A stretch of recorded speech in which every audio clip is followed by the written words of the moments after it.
gráficos são uma forma de organizar e representar os dados, as informações.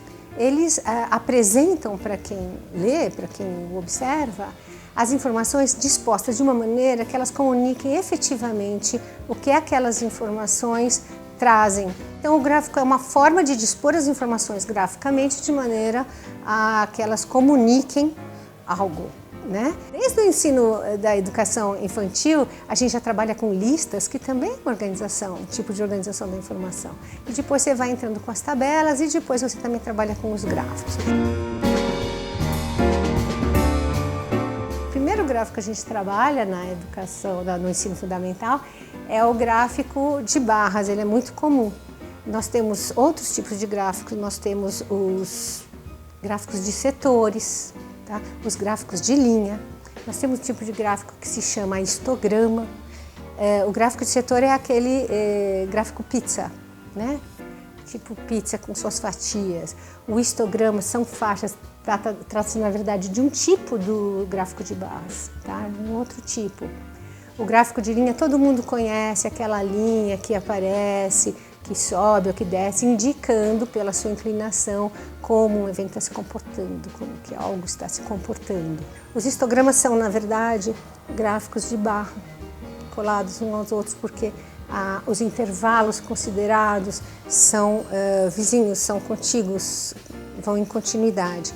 Eles apresentam, então, barras de diferentes alturas, porque cada um tem uma frequência. Um dos gráficos que existe muito interessante são os pictogramas.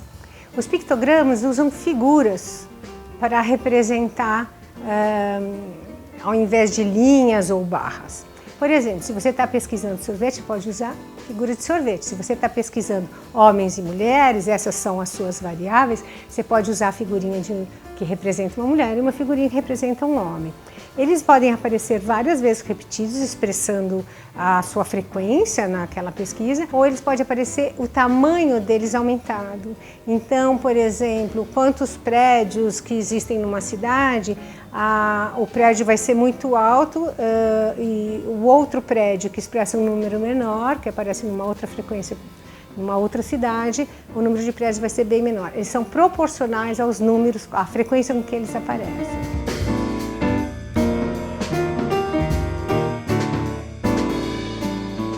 Essa pergunta é muito interessante porque remete à ideia de que o tratamento da informação, ele se refere a dar sentido à informação.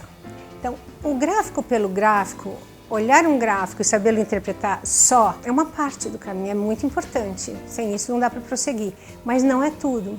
Os gráficos, eles devem servir a responder alguma pergunta, a solução de algum problema ou para instigar uma nova pergunta. Ele alimenta, ele em si, ele é só uma representação de informação, mas ele comunica algo para que você responda perguntas, que você analise criticamente a realidade.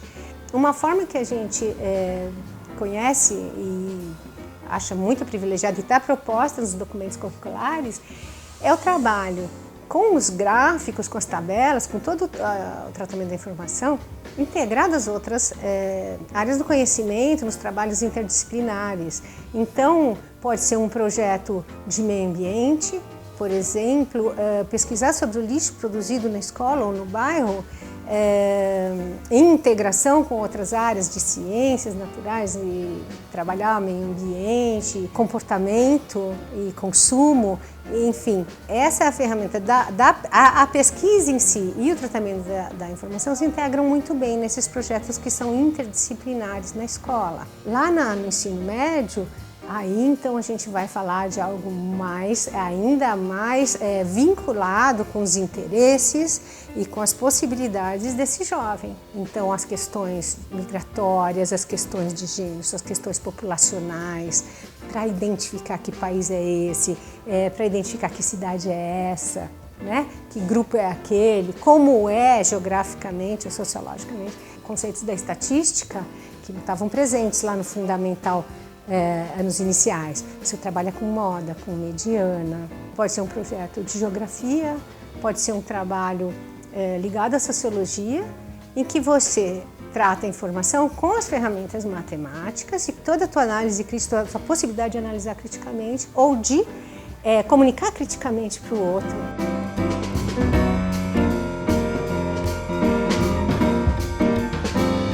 Você pode avaliar o tratamento da informação como algo trabalhado dentro da matemática ou nos projetos em que você estiver trabalhando, quer dizer, vai ser múltiplas modalidades de avaliação, certo? Você vai avaliar através de prova, através de análise das produções dos alunos e dentro também em articulação com outras disciplinas quando isso acontecer. É muito importante que os nossos alunos aprendam a escolher o tipo de gráfico mais adequado para uma situação, para um objetivo a ser comunicado, a interpretar o que é comunicado através de um gráfico, sempre não entendendo as competências técnicas como em si, né, já está tudo bem. Quer dizer, se você centrar a avaliação só no saber fazer o gráfico, saber ler um gráfico, você está pegando um pedacinho só.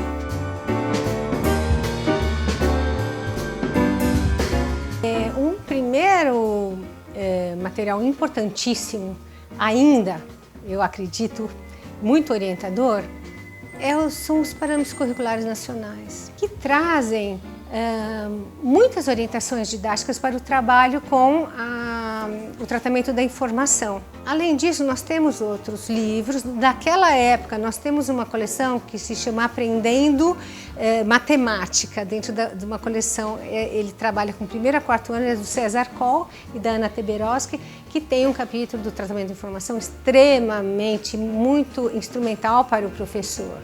Nós temos outros livros muito completos. Tem um livro organizado pela professora, doutora Cileda de Queiroz Coutinho, que se chama Discussões sobre o Ensino e a Aprendizagem da Probabilidade da Estatística na Escola Básica.